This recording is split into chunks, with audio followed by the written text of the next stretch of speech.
Baik, di sini saya akan mempresentasikan tentang proposal skripsi saya yang berjudul Pengaruh Lakukan Panas Quenching dengan Variasi Media Pendingin Oli dan Air terhadap Kekerasan Baja IC 1045. Latar belakang. Baja IC 1045 adalah baja karbon menengah dengan kandungan karbon sekitar 0,43 sampai dengan 0,5%. Baja ini merupakan bahan baku dari berbagai macam komponen-komponen otomotif, seperti misalnya roda gigi, yang mana penggunaannya sering mengalami gesekan dan tekanan, sehingga ketahanan aus dan kekuatan kekasaran baja sangat diperlukan. Lalu bagaimana cara meningkatkan kekerasan baja? Salah satu caranya adalah menggunakan heat treatment, yaitu quenching. Quenching adalah cara heat treatment dengan cara memanaskan logam sampai dengan suhu atau temperatur sampai dengan suhu temperatur austenit, lalu didinginkan dengan cepat menggunakan fluida yang umumnya adalah fluida cair. Lalu metode quenching fluida ini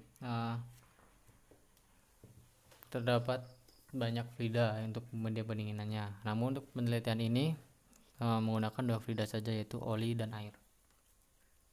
Lalu untuk proses pengujian kekerasannya menggunakan Rockwell, dan untuk melihat struktur mikronya menggunakan mikroskop optik. Lalu batasan masalah pada penelitian ini adalah: yang pertama, spesimen yang digunakan adalah baja IC 1045. Yang kedua adalah metode perlakuan panas yang digunakan adalah metode quenching. Yang ketiga, metode pendingin quenching yang digunakan adalah oli dan air. Yang keempat, pengujian yang dilakukan ialah pengujian kekerasan Rockwell dan struktur mikro dengan metode OM atau optical microscopic. Selanjutnya adalah tujuan dan manfaat. Yang pertama adalah untuk mengetahui pengaruh media pendingin oli dan air terhadap proses quenching pada struktur mikro baja 1045. Yang kedua adalah untuk mengetahui pengaruh media pendingin oli dan air terhadap proses quenching pada kekerasan baja 1045. Baja IC 1045 maksud saya. Untuk tujuan pustaka akan saya bahas secara singkat saja. Baja adalah campuran dari beberapa komposisi logam, namun kandungan terbesar dari campuran tersebut adalah besi atau Fe dan karbon atau C. Selain itu adalah terdapat senyawa-senyawa lain yang berupa aluminium, seng, tembaga, silikon, krom, titanium, dan lain-lain. Untuk klasifikasi baja, menurut kadar karbonnya terbagi menjadi 3, yaitu adalah baja karbon rendah, yaitu dengan kandungan karbon berkisar antara 0% sampai dengan 0,25%. Sifat dari baja ini ialah keuletan yang baik, namun sifat kekerasannya yang buruk. Yang kedua adalah baja karbon sedang. Baja karbon sedang adalah baja yang memiliki kandungan karbon antara 0,5% sampai dengan 0,6%. Baja karbon sedang memiliki kekuatan mekanik yang baik serta memiliki keuletan dan kekuatan kekerasan yang baik. Karena baja karbon sedang dapat ditingkatkan sifat mekaniknya karena baja karbon sedang memiliki kadar karbon yang cukup untuk dilakukan perlakuan panas. Sifat mekanik dari baja karbon sedang dapat ditingkatkan dengan beberapa cara, yaitu austenizing, quenching, dan tempering, yang dapat menghasilkan struktur martensite pada baja tersebut. Yang ketiga adalah baja karbon tinggi. Baja karbon tinggi merupakan baja karbon yang kandungan karbonnya berkisar antara 0,6% sampai dengan 1,4% dibandingkan berat besi yang digunakan pada baja tersebut. Baja karbon tinggi memiliki tingkat kekerasan yang tinggi, namun keuletan dari baja karbon tinggi sangat kecil. Baja karbon tinggi biasanya digunakan untuk alat-alat yang memerlukan tingkat ketahanan yang tinggi terhadap gesekan dan defleksi serta beberapa alat seperti bearing, mata bor, mata pahat, dan lain-lain. Lalu baja IC 1045. Baja IC1045 merupakan baja karbon kelas menengah. IC sendiri adalah singkatan dari American Iron and Steel Institute dengan kode 1045. 1045 menunjukkan bahwa 45 adalah kandungan karbon pada baja tersebut, yaitu 0,45%. Sifat mekanik dari baja IC1045 sangat baik, di mana baja IC1045 memiliki karakter sifat mekanik yang mampu untuk dilas mesin serta tingkat kekerasan dan ketahanan aus yang baik. Untuk sifat-sifat mekanik baja IC1045, yang pertama adalah berat spesifik, yaitu berkisar 7,7 sampai 8,3 kali 1000 kg per meter kubik. Modulus elastisitasnya 190 sampai dengan 210 GPa. Kekuatan gesernya 505 MPa, kekuatan tariknya 585 MPa. Kekerasannya 179,8. Elongasinya 12%. Lalu selanjutnya adalah heat treatment. Apa itu heat treatment? Heat treatment adalah perlakuan panas bertujuan sebagai proses untuk menghasilkan tingkat keuletan yang tinggi, menghilangkan tekanan internal, dan juga menghaluskan butir logam, dan dapat meningkatkan kekerasan serta kekuatan tarik dari logam. Salah satu dari proses heat treatment adalah quenching.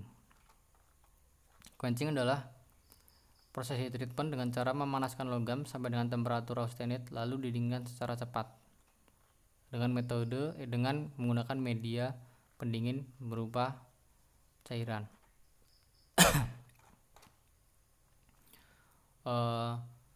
Yang sering digunakan adalah air garam, dan oli.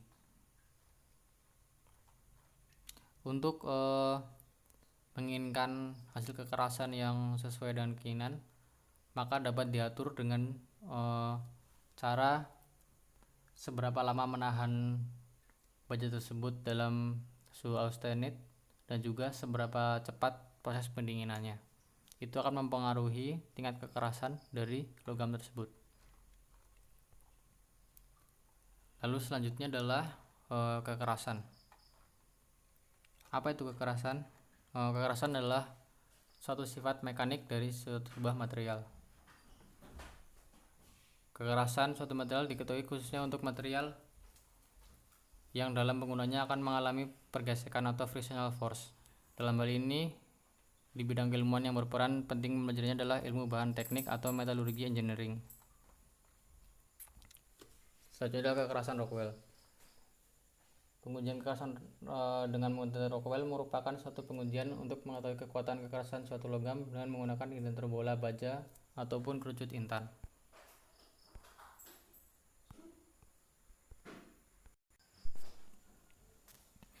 Faktor-faktor yang memberi kekerasan adalah dua faktor, yaitu adalah kadar karbon, yang kedua adalah unsur paduan. Unsur paduan meliputi karbon, mangan, silikon, fosfor, belerang, krom, nikel, molybden, titanium, wolfram atau tungsten. Terus selanjutnya adalah metodologi penelitian. Tempat dan waktu: Laboratorium Logam Teknik Mesin Universitas Sanata Dharma, Jakarta. Alat dan bahan: baja IC1045. Yang kedua adalah furnace, yang ketiga adalah oli, yang keempat adalah air, kelima adalah universal hardness tester, yang keenam adalah mikroskopik optik, yang ketujuh adalah mesin pemotong logam, yang kedelapan adalah polisher grinding mesin, 9 adalah amplas, ke-10 adalah autosol, yang ke-11 adalah ETSA. Lalu prosedur penelitian. Prosedur penelitian meliputi: 1. Pembuatan spesimen baja dengan cara pemotongan bahan baja dengan menggunakan mesin pemotong sesuai dengan dimensi yang diinginkan. Yang kedua adalah perlakuan terhadap baja, itu dengan cara pertama menghidupkan furnace, mengkalibrasi furnace, lalu baja dimasukkan ke dalam furnace sampai dengan suhu 850 derajat Celcius. Setelah itu ditahan selama 25 menit, lalu kemudian baja dilakukan proses quenching. Setelah itu dimasukkan ke dalam media air, lalu yang lain dimasukkan ke dalam media oli. Setelah itu angkat baja lalu dikeringkan. Yang ketiga adalah pengujian spesimen baja. Yang pertama adalah pengujian kekerasan menggunakan metode Rockwell dengan Universal Hardness Tester. Prosedurnya adalah mengatur beban dari alat uji itu sebesar 980 Newton, memasang indentur bola, meletakkan spesimen baja pada meja uji, kemudian mengatur handle alat uji hingga indentur menyentuh permukaan spesimen, lalu mengkalibrasi alat uji ke titik 0, putar handle hingga jarum dari skala minor menunjukkan angka 3, kemudian tarik tuas sebelum beban, tunggu hingga 10 detik, tarik kembali tuas beban, kemudian baca nilai kekerasan yang dihasilkan dan catat. Yang selanjutnya adalah turunkan handle landasan hingga indentur tidak lagi menyentuh spesimen, lalu ulangi langkah tersebut dengan titik yang berbeda. Lalu selanjutnya adalah pengambilan data. Setelah pengambilan data lalu disimpulkan dan selesai. Terima kasih. Sekian presentasi dari saya.